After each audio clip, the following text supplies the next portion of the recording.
parce que le plus petit deviendra un millier, et le moindre une nation puissante.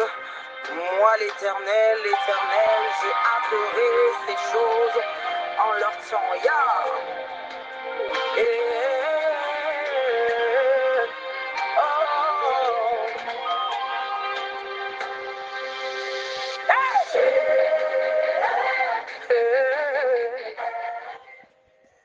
Shalom, shalom, bien-aimés dans le Seigneur. Que la grâce, que la paix, que l'amour, que la grande grâce de notre Seigneur nous soit accordée en ce jour. Ce matin, du mercredi 7 janvier 2026, je prie le nom du Seigneur que sa grâce soit tombée sur moi. Bien-aimés, c'est avec joie que j'interviens autour du thème de ce mois, la grande grâce. Et c'est encore avec une grande joie et une grande grâce que j'interviens sur le thème de cette semaine pour notre pain quotidien qui est la grâce de servir le Seigneur. Oui, servir Dieu n'est pas un fardeau, c'est une grâce. Une puissante grâce qui nous accompagne dans le service de Dieu, une belle grâce qui nous a choisis pour faire de nous des serviteurs de Dieu.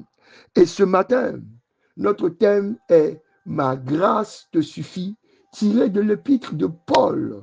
Et je souhaite mettre déjà les pieds dans le plat sur plusieurs points essentiels. Mais bien aimés, lisons d'abord avec révérence notre texte de méditation, 2 Corinthiens, chapitre 12, verset 9. 2 Corinthiens, chapitre 12, verset 9.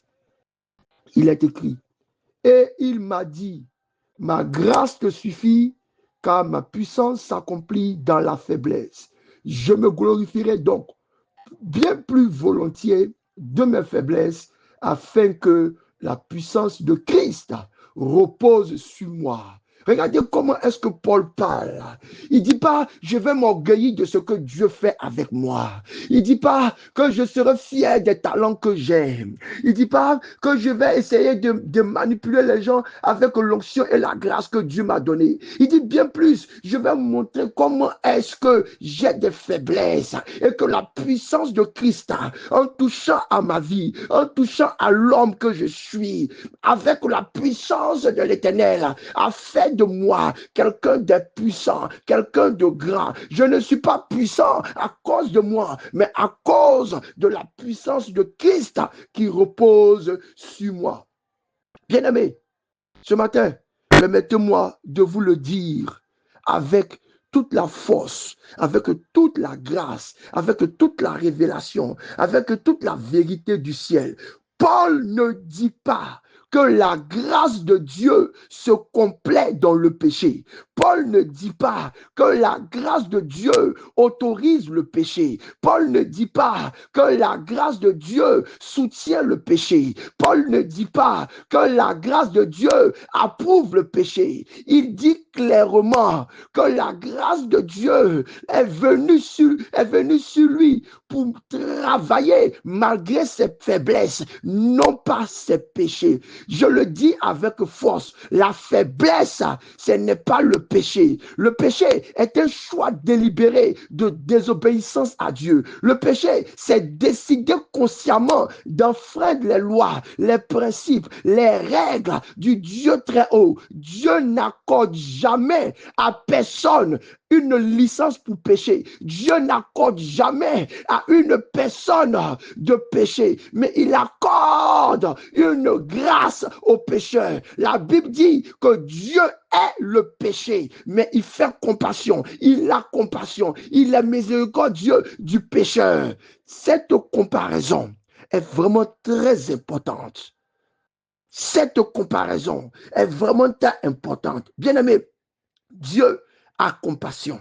Dieu est miséricorde. C'est pourquoi il accorde la grande grâce pour le pécheur, mais non pas pour valider le péché.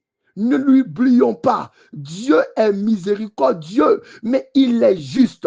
Et son jugement s'abattra sur le péché et ceux qui refusent d'abandonner l'iniquité. Quand Paul parle de ses faiblesses, il parle des limites humaines face à la plénitude divine. Paul, il n'est pas omniscient, il ne connaît pas tout, mais Dieu, malgré le fait que Paul ne sait pas tout, que Paul n'a pas l'intelligence pour comprendre les choses de Dieu, Dieu, par sa grâce, lui donne la sagesse, lui donne l'intelligence et fait de Paul le dépositaire des mystères de l'évangile.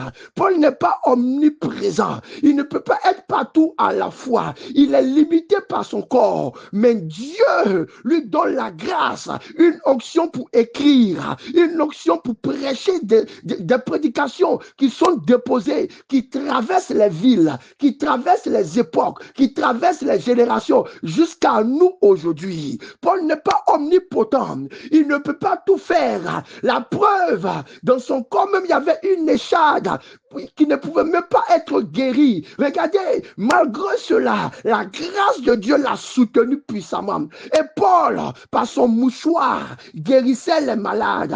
Et Paul a été transformé par la grâce de Dieu, de telle sorte que son ombre pouvait porter la puissance de Dieu, la grande grâce de Dieu, le miracle de Dieu pour changer les choses. Bien aimé, je connais des hommes de Dieu qui sont paralytiques, mais qui prient et les morts se ressuscitent. Il est faible dans son corps, mais puissant par la grâce de Dieu. Paul n'est pas humiliable. Il peut changer. Il peut être hésitant. La preuve, il était hésitant souvent. Il était troublé. Il était craintif face aux persécutions, face aux difficultés. Mais la grâce de Dieu, sur lui, l'a transformé. Il est devenu résolu, déterminé, persévérant dans l'œuvre de Christ.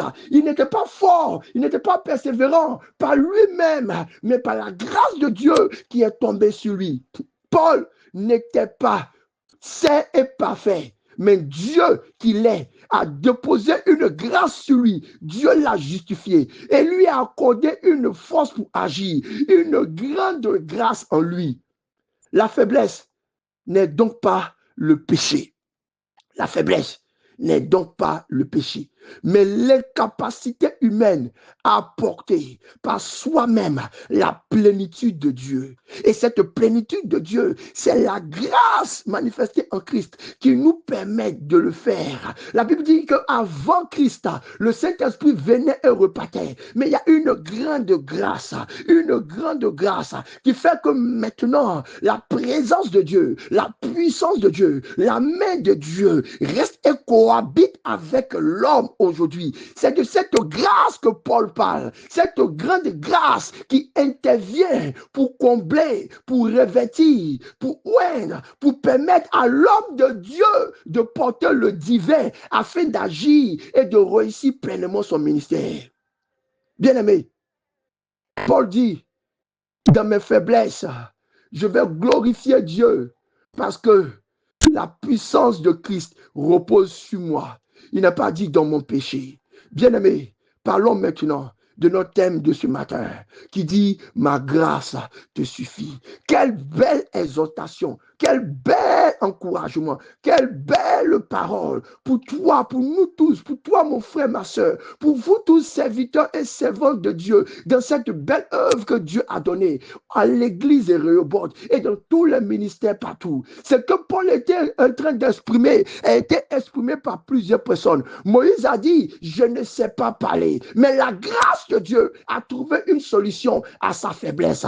Jonas a avoué « Je n'ai pas envie d'aller à Ninive », mais la grâce de Dieu a trouvé des temps et des circonstances pour l'envoyer à Ninive. Gédéon a déclaré « Je suis petit, je suis faible », mais la grâce de Dieu l'a encouragé et l'a transformé en un puissant juge. Certaines personnes ont dit à Jésus « Nous voulons te suivre, mais nous voulons le faire après ». Mais la grâce de Dieu a soutenu Matthieu qui s'est levé devant sa table pour les impôts, a soutenu Pierre qui a jeté son filet et qui a suivi Jésus. C'est la grâce de Dieu. Cette grâce te suffit. À nous tous, Paul affirme ce matin, la grâce de Dieu est suffisante pour travailler, pour agir, pour entrer dans le plein ministère. Dieu connaît nos limites. Nous ne savons pas parler, nous ne savons pas juger, nous sommes emprunts à l'erreur, nous sommes fatigués souvent. Mais il dit que c'est la grâce de Dieu à laquelle nous devons regarder, parce que cette grâce de Dieu est suffisante. Pourquoi elle est suffisante? Parce qu'elle révèle tout serviteur de Dieu, tout enfant de Dieu, de la puissance divine qui vient du ciel. Cette grâce nous accorde l'Esprit de Dieu qui soutient toute œuvre. À vous, serviteurs de Dieu, qui êtes fatigués, découragés, même tentés souvent à résigner, Dieu vous dit ce matin, ma grâce te suffit. Cette grâce est suffisante pour accomplir tout ce que Dieu a prévu de faire en vous, tout ce que Dieu a prévu de faire avec vous, tout ce que Dieu a prévu de faire par vous, au nom puissant de Jésus. Prions ensemble. Seigneur, ce matin, nous regardons les champs de l'évangélisation. Nous voyons qu'il y a peu d'ouvriers parce que plusieurs entre nous disent que nous ne pouvons pas. Nous regardons à ton église, nous regardons à tous ces besoins, les besoins financiers, les besoins de temps, les besoins d'accompagnement, les besoins d'enseignement, les besoins de miracles, les besoins au Dieu de gloire, de délivrance. Nous regardons à toutes ces choses et nous sommes fatigués, nous sommes découragés, nous sommes apeurés, nous doutons. Mais ce matin, tu dis, ma grâce te suffit.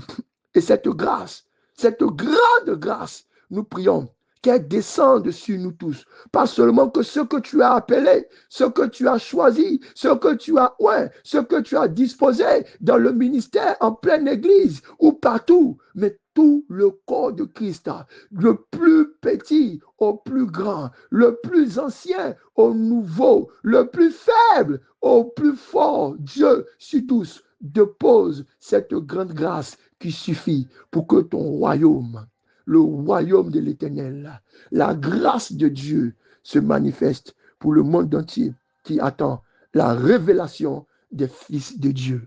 Bénédiction.